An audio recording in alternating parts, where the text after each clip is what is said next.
In the dust and din of ancient Rome, among marble halls and crowded battlefields, stood a man burdened with the weight of an empire, yet devoted to the quiet mastery of his mind. Marcus Aurelius was no ordinary thinker. He was an emperor, a general, a philosopher, and through the chaos of politics, betrayal, sickness, and grief, he discovered something we're all still searching for: clarity, mental stillness, a way to see things as they truly are without distortion or fear. And he found it through Stoicism. The first lesson: you are not your thoughts. You are the observer of them. Thoughts come and go like clouds across the sky, but you are the sky, vast, unmoved. Marcus wrote, "The soul becomes dyed with the color of its thoughts," which means choose wisely, question them. Don't believe every story your mind tells you, especially the fearful ones, the jealous ones, the angry ones. Thinking clearly starts with seeing clearly, and seeing clearly means separating what is from what your mind is making it mean. He understood that the most dangerous noise is not around us,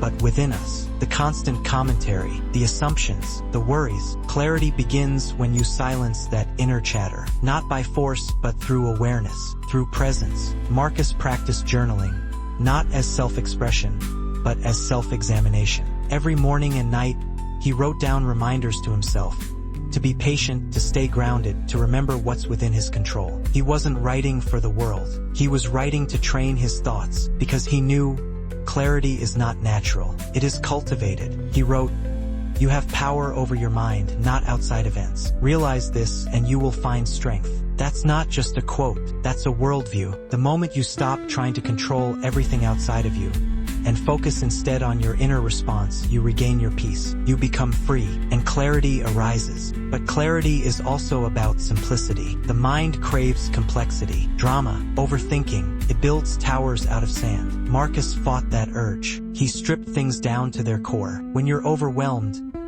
ask, what's actually happening? What are the facts, not the feelings? What can I do right now? That's what clear thinkers do. They edit the noise until only truth remains. He believed in living by first principles. In any situation, he asked, what is this really about? What virtue does this require? Patience? Courage? Justice? Wisdom?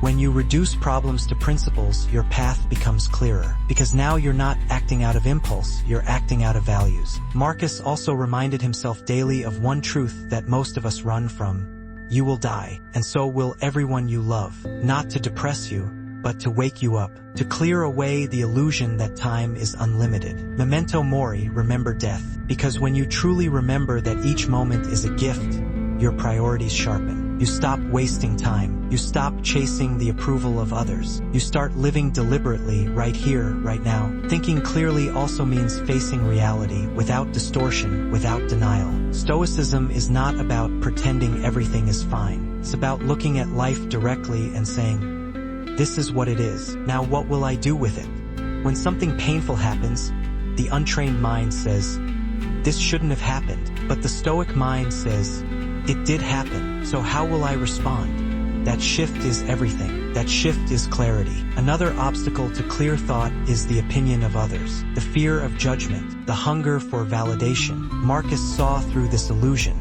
He wrote, "It never ceases to amaze me. We all love ourselves more than other people, but care more about their opinion than our own. Why should someone else's ignorance become your burden?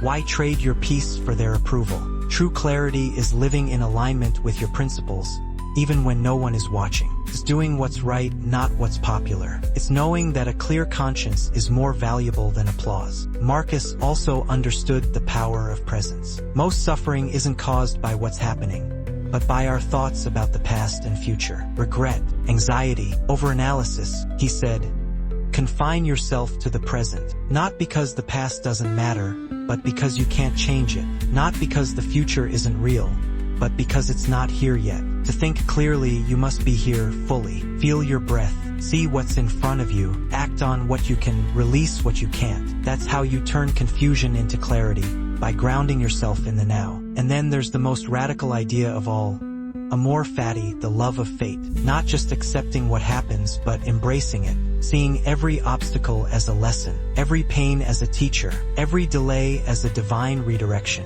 What stands in the way? Marcus said. becomes the way. When you stop resisting life and start working with it, your mind clears, your heart steadies, you begin to trust the path, even when it's not the one you expected. Marcus Aurelius didn't think clearly because he had an easy life. He thought clearly because he chose to sharpen his mind against hardship, because he trained his perception daily, because he returned again and again to what he could control. His thoughts, his actions, his attitude, and you can do the same. In a world drowning in distraction, anxiety, and noise, Marcus still speaks, not from a throne, but from a place we can all reach, the quiet center of the self. He reminds us that we are not victims of fate. We are not slaves to thought. We are not the chaos around us. We are the stillness within. And when you return to that stillness, when you ground yourself in wisdom, simplicity, and presence, you begin to see the world and yourself as they really are. That is how you think clearly. That is how you live freely.